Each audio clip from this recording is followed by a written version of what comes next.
Cannibalism, rape, necrophilia, dismemberment of bodies. These were just few of Jeffrey Lionel Dahmer's favorite pastimes.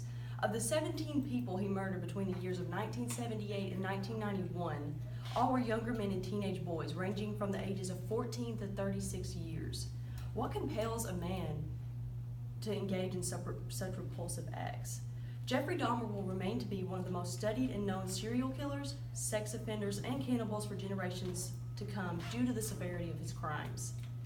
First, I will describe Dahmer's childhood and teenage years. Secondly, I will go into depth about Dahmer's most notorious crimes. And lastly, I will describe Dahmer's time in jail and his death. Dahmer experienced several drawbacks in his early childhood and teenage years. According to editors at biography.com, after Jeffrey Dahmer underwent a surgery in order to correct a double hernia in his scrotum at the age of 4, he became withdrawn and tense, even at a child this young, which is a bit abnormal as children are usually outgoing and curious. As a child, Dahmer was also fascinated with the structure of animals. According to crime expert Charles Montalto, Jeffrey Dahmer would collect roadkill, strip the animals of its carcass, then save the bones for further experimentation.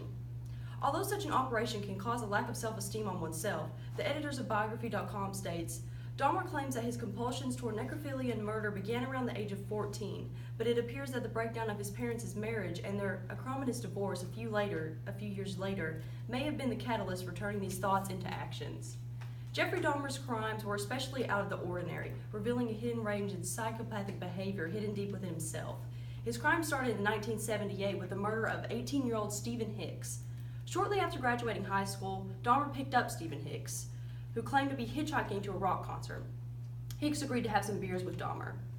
Catherine Purcell states in her book, The Psychology of Lust, Murder, Paraphilia, Sexual Killing, and Serial Homicide, according to Dahmer, after several hours drinking and listening to music, Hicks wanted to leave, and I didn't want him to. Dahmer hit Hicks with a 10-pound dumbbell, and when Hicks was unconscious, Dahmer proceeded to strangle Hicks with the bar of the dumbbell, strip the clothes from Hicks's body, and masturbate over the corpse. The corpse was buried, but years later, Hicks's body was exhumed and dissected by Dahmer. The skin was dissolved in acid, and the bones were crushed with a sledgehammer and strewn behind his family's home. In 1990, Jeffrey Dahmer met 22-year-old Ernest Miller. Miller agreed to accompany Dahmer at Dahmer's apartment. Dahmer attempted to perform oral sex upon Miller, to where Miller stated, "That'll cost you extra."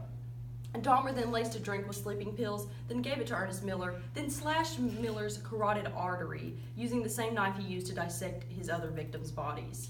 Ernest Miller bled to death shortly. The corpse was placed suggestively for Dahmer's Polaroid photo collection, then placed in a bathtub to be dismembered.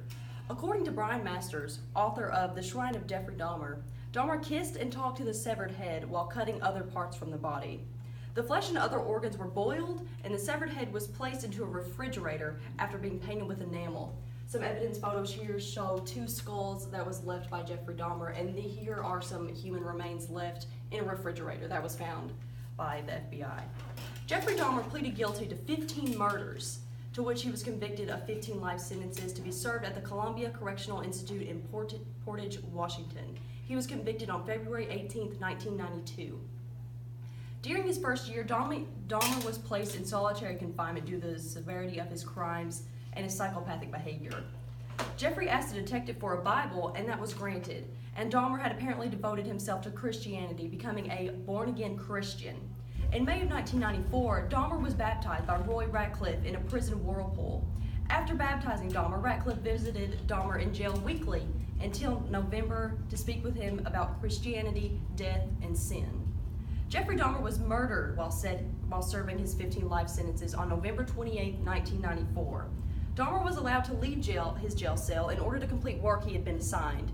With him were 2 other inmates, Jesse Anderson and Christopher Scarver. The 3 inmates were left alone for about 20 minutes. Around 8 a.m., Dahmer was found on the floor of the bathroom, having been severely bludgeoned about the head with a 20-inch metal bar, according to Terry Dunn, author of Jeffrey Dahmer, Multiple Killer is Bludgeoned to Death in Prison. Jeffrey Dahmer died in the hospital an hour later, as well as Jesse Anderson, who died 2 days later after the incident. Christopher Scarver pleaded guilty for killing the 2 men. He claimed that God told him to do it. In conclusion, Jeffrey Dahmer has committed such gruesome, disturbing crimes, it's almost impossible to ignore what he has done. His crimes are those of true psychopathic behavior. He serves as a studying tool for those studying psychiatry, abnormal psychology, forensics, and true crime. It is important to be informed of such notorious crimes because they provide humanity with true yet disturbing facts that such monsters exist in this society, and they are in fact human. Jeffrey Dahmer is just one example. Behind me here, this is a evidence photo of a severed head as well as severed hands, and Jeffrey Dahmer's whole apartment was labeled as evidence by the FBI.